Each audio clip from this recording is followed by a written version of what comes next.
Hay noches que no son noches, sino simplemente oscuridad con los ojos abiertos. Valentina Herrera de Mondragón había pasado muchas de esas noches en su vida. Las noches del primer año de matrimonio, cuando todavía no sabía bien quién era Rodrigo, las noches después del segundo aborto que nunca habló con nadie, las noches en que su madre empezó a envejecer de manera visible y Valentina se encontraba despierta procesando que las personas que uno cree permanentes no lo son. Había aprendido a manejar esas noches, con libros, con el ordenador, con la disciplina de alguien que sabe que el insomnio es un estado que pasa y que resistirlo con calma es más eficiente que luchar contra él. Esta noche no era como las otras. Esta noche se había quedado en el sillón de la sala de su madre después de que doña Amparo pronunciara esas 6 palabras. Lo supe desde el principio. Y subiera las escaleras sin añadir nada más, con la lentitud de sus 78 años y la espalda recta de siempre, dejando a Valentina sola en la sala con la lámpara encendida y el silencio y esa frase flotando en el aire como una cosa con peso propio. Lo supe desde el principio. Valentina no se había movido durante mucho tiempo. Había pensado en Alfonso Herrera, el hombre que la había criado, que le había enseñado a montar en bicicleta y a sostener la mirada de la gente que intentaba intimidarla. El hombre que había muerto hace 12 años con su mano en la de ella. El padre que había sido. Y había pensado en Ernesto Vega, el hombre de la esquela, el de los pómulos que reconoció en el espejo, el que escribió una carta con 27 años de retraso y la dejó en una caja en la notaría de un abogado de Guadalajara. Y había pensado en Marisol, en sus manos de mujer que trabaja, en su voz directa, en la manera en que había dicho, tu padre hablaba de ti cada vez que venía, sin drama ni sin acusación, simplemente como un hecho que existía. A las 6 de la mañana, escuchó los pasos de su madre en las escaleras. Doña Amparo entró a la sala y encontró a su hija exactamente donde la había dejado la noche anterior, en el sillón, con la lámpara encendida, con la cara de alguien que no ha dormido y que tampoco ha perdido el tiempo. Las dos mujeres se miraron, y doña Amparo, que llevaba 50 años siendo la persona que decidía cuándo y cómo se decía de las cosas, entendió que esa mañana esa decisión ya no era suya. Se sentó en el sofá frente a su hija y empezó a hablar. Acto 1. La historia de doña Amparo tenía 53 años. Había empezado en 1971 en una fiesta de cumpleaños en casa de unos conocidos comunes, donde una mujer joven de 24 años, llamada Amparo Herrera, había conocido a un hombre de 29, llamado Ernesto Vega, que tenía algo en los ojos, no exactamente belleza, sino una manera de mirar que hacía que uno sintiera que era la única persona en la habitación. Eso y una manera de reírse que era completamente honesta, sin cálculo, sin postura. Se casaron ese mismo año. Era otra época, dijo doña Amparo, no como excusa, sino como contexto, que son cosas distintas. Una época en que ciertas decisiones se tomaban rápido, y ciertas preguntas no se hacían porque hacerlas habría significado dudar de cosas que no se podían dudar. Los primeros años fueron buenos. No perfectos, Ernesto trabajaba mucho, viajaba frecuentemente, tenía esa cualidad de los hombres que llenan completamente el espacio cuando están y dejan un vacío desproporcionado cuando no están. Amparo había aprendido a construir su vida en los espacios que él dejaba libres. Era algo que sabía hacer, construir en los márgenes. Valentina nació en 1972. Y doña Amparo hizo una pausa aquí, breve, apenas perceptible, el tipo de pausa que hacen las personas cuando están a punto de decir la parte de la historia que más les cuesta. En 1974, Amparo recibió una llamada. Era una mujer. Se llamaba Consuelo. Hablaba desde Guadalajara con la voz de alguien que ha tomado una decisión difícil y que la está ejecutando antes de que el miedo la detenga. Le dijo que llevaba un año con Ernesto, que estaba embarazada, que pensaba que Amparo tenía derecho a saberlo. Amparo escuchó la llamada completa sin interrumpir. Colgó. Esperó a que Ernesto llegara esa noche. Se lo dijo. Le dijo que sabía. Le dijo que tenía que elegir. Ernesto no eligió. No ese día, ni la semana siguiente, ni el mes siguiente. Ernesto era un hombre que amaba a las dos mujeres de maneras que él consideraba igualmente reales y que no podía concebir destruir ninguna de las dos cosas que había construido. Era cobardía, sí, doña Amparo lo llamó por ese nombre sin suavizarlo, pero era también una cobardía que Amparo, en su momento más honesto de esa mañana, reconoció que había alimentado sin querer, porque ella tampoco había querido perderlo del todo. En 1976, cuando quedó claro que Ernesto no iba a resolver nada por sí mismo, fue Amparo quien tomó la decisión. Le dijo que se fuera, que eligiera a Consuelo si quería, o que no eligiera a nadie, que era lo que probablemente haría, pero que de su vida y de la vida de su hija se fuera. Ernesto se fue.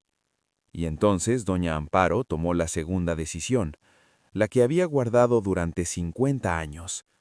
Valentina no sabría nada. No del padre biológico, no de Consuelo, no de la otra hija. Valentina crecería como la hija de Alfonso Herrera, el hombre bueno y tranquilo que Amparo conoció 2 años después y que quiso a Valentina con la sencillez de los hombres que no necesitan que el amor sea complicado para ser real. Valentina escuchó todo esto sin interrumpir, con la misma manera de escuchar que había heredado de su madre, y que ahora, sentada frente a ella, reconocía con una mezcla de extrañeza y algo más parecido al dolor. Cuando doña Amparo terminó, el silencio entre las dos duró un momento. Valentina habló. Su voz era tranquila, la voz de siempre, la voz que había cultivado durante décadas, pero debajo de la tranquilidad había algo que su madre reconoció porque lo había puesto ahí sin querer. ¿Por qué no me dijiste nada? Doña Amparo la miró. No apartó los ojos. Porque quería que tuvieras un padre de verdad, no un hombre que había elegido a otra familia y que volvía de visita cuando podía. Una pausa. Alfonso te quiso como si fuera suya. Y tú lo quisiste a él. ¿Qué ganaba contándote? La verdad, dijo Valentina. Doña Amparo no respondió. Cuando lo hizo, su voz tenía la calidad de las personas que han vivido lo suficiente para saber que la verdad es más complicada que una sola cosa. La verdad tiene muchas caras, Valentina. Yo te di la cara que creí que podías sostener. No eras tú quien tenía que decidir eso. No, no lo era. Doña Amparo lo dijo simplemente, sin defensas, sin justificaciones adicionales. La admisión de alguien que ha pensado en esto suficientes veces para haberla procesado. Y aún así lo decidí, porque era lo que podía hacer en ese momento con lo que sabía. Valentina miró a su madre por un momento largo. Pensó en los años, en Alfonso, en la manera en que había construido su identidad, la hija de los Herrera, el apellido de Mondragón por matrimonio, toda la arquitectura de una vida edificada sobre un cimiento que resultaba tener una grieta que nadie le había mostrado. Ernesto intentó contactarme, dijo. La carta lo decía, que lo intentó. Sí, doña Amparo miró sus manos. 2 veces. La primera cuando tenías 16 años. La segunda cuando tenías 30. Las 2 veces le dije que no. ¿Sin preguntarme? Sin preguntarme. El sol entraba ahora completamente por las ventanas de la sala, esa luz de mañana que no tiene misericordia con las cosas que prefieren la sombra. Valentina lo dejó entrar. No apartó los ojos. Tengo una hermana, dijo. ¿Sí? Que creció sin padre, por la misma razón que yo crecí sin él, porque tú no quisiste que siguiera en ninguna de las 2 vidas. Doña Amparo no respondió. Era una afirmación, no una pregunta, y las dos lo sabían.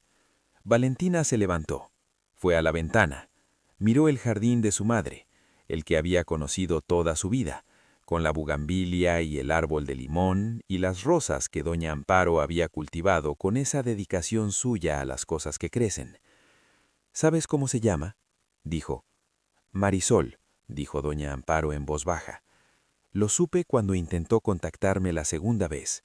Llevaba a la niña, tendría 4 o 5 años, una niña seria, con trenzas. Valentina se volvió. ¿La viste? Desde la ventana. No abrí la puerta. El silencio que siguió fue diferente de todos los anteriores.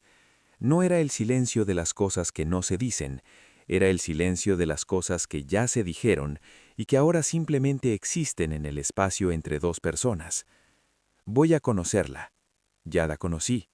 Y voy a seguir conociéndola. Doña Amparo asintió. Una vez. Despacio. Lo sé. ¿Tienes algo que decir sobre eso? Una pausa larga. No, dijo doña Amparo. Ya no me toca decir nada sobre eso. Acto 2. Valentina llamó a Rodrigo a las 9 de la mañana desde el coche, de vuelta hacia el penthouse. Le dijo que necesitaban hablar, que era importante, que viniera a casa. Rodrigo Mondragón llegó a las 12. Había cancelado 2 reuniones, lo cual decía algo sobre el tono de Valentina cuando llamó, porque Rodrigo no cancelaba reuniones por cualquier cosa. Era un hombre de 57 años que había construido su empresa con la misma meticulosidad con que Valentina había construido su vida social, ladrillo a ladrillo, relación a relación, sin dejar nada al azar, y que tenía esa seguridad de los hombres que han conseguido lo que se propusieron, y que ya no necesitaban demostrar nada. Valentina se lo contó todo, desde la carta del licenciado Soto hasta la confesión de doña Amparo esa mañana. Rodrigo escuchó. No interrumpió. Esa era una de sus cualidades que Valentina había apreciado siempre, la capacidad de escuchar completamente antes de hablar. Cuando ella terminó, él guardó silencio durante un momento que Valentina interpretó como procesamiento. No era procesamiento, era cálculo. «¿Cuánta gente lo sabe?», dijo Rodrigo. Valentina lo miró. «¿Qué?». «Lo de esta mujer, lo de la herencia. ¿Cuánta gente lo sabe ya?». «El licenciado Soto, mi madre, yo», una pausa, «y Marisol, naturalmente». «¿Marisol habló con alguien más?». «No lo sé, tiene una hija». Rodrigo se levantó. Fue a la ventana, el mismo movimiento que había hecho Valentina esa mañana en la casa de su madre, la misma ventana como punto de anclaje, pero lo que buscaba en el paisaje era diferente. Valentina, su voz era tranquila, pero tenía dentro de esa calma algo que ella reconoció, la voz que usaba en las negociaciones difíciles, cuando estaba en modo de control de daños. «Valentina, entiendo que esto es un golpe, entiendo que es una situación complicada emocionalmente, pero necesitamos pensar en las implicaciones». «¿Qué implicaciones?». Rodrigo se volvió. «Las sociales, las profesionales. Nuestro nombre está asociado a ciertas cosas, a ciertas personas, a ciertos contextos. Si de repente aparece una hermana que trabaja en una lavandería, Valentina, déjame terminar. No estoy diciendo que no sea tu hermana, estoy diciendo que la manera en que esto se maneja importa, que hay formas de... ¿De qué?». La voz de Valentina había cambiado, todavía tranquila. Valentina casi siempre era tranquila, pero con algo debajo de la tranquilidad que no estaba antes de ese momento. De quitarle la herencia que le dejó su padre, de hacer que desaparezca. «No estoy diciendo eso». «Entonces, ¿qué estás diciendo?». Rodrigo la miró. En su cara había algo que Valentina conocía, la expresión de un hombre que está midiendo cuánto puede decir y cuánto es mejor guardar. «Estoy diciendo que, si la gente se entera de que tienes una hermana que trabaja en una lavandería, van a hablar, que el apellido Mondragón significa algo en ciertos círculos, que te avergüenza». «No he dicho eso. No hace falta que lo digas». Valentina lo miró durante un momento largo. «Rodrigo, esta mujer creció sin padre porque mi madre no dejó que nuestro padre tuviera contacto con ella, porque mi madre consideró que la existencia de Marisol era un problema que debía mantenerse oculto». Una pausa. «No voy a hacer lo mismo». Rodrigo exhaló. «Valentina, ya tomé la decisión». El silencio entre los dos tenía una calidad nueva, el silencio de una conversación que ha revelado algo que estaba ahí antes, pero que ninguno de los dos había nombrado todavía. Valentina pensó, mirando a su marido, que en 22 años de matrimonio había habido muchos momentos así, momentos en que la distancia entre los dos se hacía visible de manera súbita, como cuando la niebla se levanta y uno ve la geografía real del terreno. Esta vez, la distancia era más ancha de lo que recordaba. A 140 kilómetros, en el apartamento pequeño de la colonia obrera, Marisol estaba teniendo una conversación diferente. Luciana la había esperado despierta, había llegado tarde del turno en el restaurante donde trabajaba y había encontrado a su madre sentada en la cocina con una taza de té frío y esa cara que Luciana reconocía como la cara de las cosas importantes.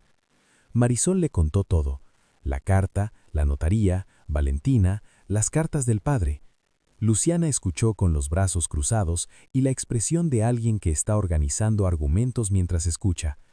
Cuando Marisol terminó, Luciana dijo lo que Marisol sabía que diría. ¿Y la herencia? ¿Qué exactamente dejó? Una casa y unos ahorros, en partes iguales. ¿Cuántos ahorros? No lo sé todavía con exactitud. No eran grandes cantidades. Era un trabajador jubilado, Luciana, no un millonario. Luciana la miró. ¿Y la otra, Valentina? Mondragón. Ese apellido lo conozco. El marido tiene una empresa constructora. Eso no tiene nada que ver con la herencia. Mamá, Luciana descuadró los brazos, fue a la silla frente a su madre. Te voy a decir lo que pienso y tú me vas a escuchar, ¿sí? Siempre te escucho. Ese hombre te abandonó cuando tenía 7 años, nunca volvió, nunca mandó dinero, o si lo mandó fue tan poco que no cambió nada. Creciste sin nada que viniera de él, yo crecí sin nada que viniera de él. Luciana la miró directamente, y ahora que murió, de repente somos familia. De repente la hija que sí tuvo, la que creció con todo, viene a compartir lo poco que dejó. No es así, dijo Marisol. ¿Cómo es entonces? Valentina no sabía que yo existía. No es su culpa lo que pasó. No digo que sea su culpa, digo que hay una diferencia entre lo que ella tuvo y lo que tú tuviste, y que esa diferencia no se arregla partiendo una casa en dos. Marisol miró a su hija durante un momento y pensó en la carta, en lo que Ernesto había escrito, en la honestidad sin adornos de un hombre que sabía que era tarde y que escribía de todas formas. Pensó en la cara de Valentina en la notaría, en esa fracción de segundo en que las dos se vieron en la cara de la otra. No voy a pelear por la herencia. Lo que me corresponde, lo tomaré. Lo que no me corresponde, no lo voy a tomar. ¿Y la hermana? Marisol pensó en la pregunta. La hermana es otra cosa. ¿Qué cosa? No lo sé todavía. Una pausa. Pero es otra cosa. Luciana la miró durante un momento con esa expresión que tenía desde niña, la expresión de alguien que no está convencida, pero que reconoce que el argumento de la otra persona tiene más capas de las que puede refutar de inmediato. Ten cuidado, mamá, nada más. Siempre tengo cuidado. No siempre. A veces eres demasiado buena con gente que no lo merece. Marisol casi sonrió. Tu abuela decía lo mismo de mí. Tu abuela tenía razón. Acto 3. Valentina llamó al día siguiente. Marisol vio el número en la pantalla. Lo tenía guardado desde la notaría, con el nombre simple de Valentina, porque no sabía qué otro nombre ponerle todavía. Y lo miró durante 2 tonos antes de contestar. ¿Podemos vernos?, dijo Valentina, sin preámbulo, con esa directness suya que Marisol había notado en la notaría y que reconocía, porque era también, en cierta manera, la suya. No en la notaría, en un café, aquí, en Guadalajara, si te parece. ¿Cuándo? Hoy, si puedes. Marisol tenía turno en la lavandería hasta las 3. Le dijo que a las 4.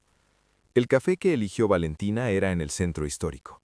No el tipo de café que elige a alguien que quiere impresionar, sino el tipo de café que elige a alguien que ha buscado en el mapa un lugar neutral, sin significado para ninguna de las dos. Marisol lo agradeció sin decirlo. Llegaron casi al mismo tiempo. Se sentaron, pidieron café. La tarde de Guadalajara pasaba afuera con su indiferencia habitual. Fue Valentina quien habló primero, esta vez también. Marisol notó que Valentina tendía a hablar primero, no por dominancia, sino por esa costumbre de los que han aprendido que el silencio es un territorio que otros ocupan si uno no lo ocupa primero. Hablé con mi madre esta mañana. Me contó todo. ¿Todo? Lo que ella sabe, que probablemente no es todo. Una pausa.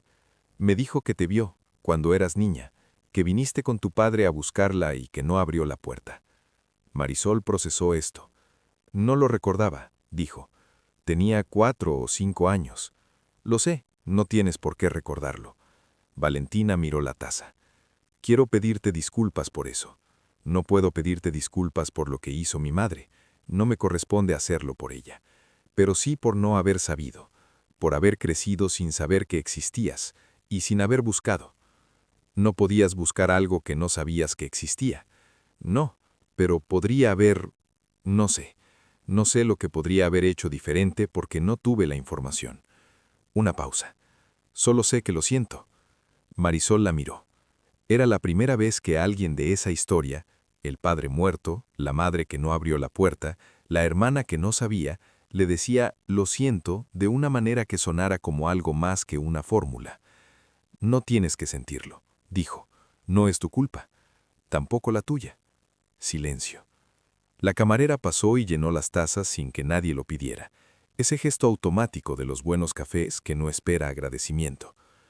«¿Puedo preguntarte algo?», dijo Valentina. «Pregunta. ¿Le tienes rencor a él? ¿A Ernesto?». Marisol consideró la pregunta honestamente, que era la única manera en que sabía considerar las cosas. «Le tuve, durante años, el tipo de rencor que uno tiene con alguien que no está presente para recibirlo, que es el peor tipo, porque no tiene a dónde ir». Hizo una pausa. «Ya no sé si lo que siento es rencor. Es más como una pregunta que nunca tuvo respuesta, y ahora tiene una parte de respuesta, que es la carta, pero no es suficiente respuesta». «¿Qué respuesta querías?». Marisol miró la taza. «Cada año en mi cumpleaños, cuando era niña, esperaba que viniera, que llamara, algo». Una pausa breve. «Hasta los 7 años lo esperé. Luego dejé de esperar porque esperar era más caro que no esperar». Miró a Valentina. «No sé si eso responde tu pregunta». «Sí, la responde», dijo Valentina en voz baja. Se miraron durante un momento.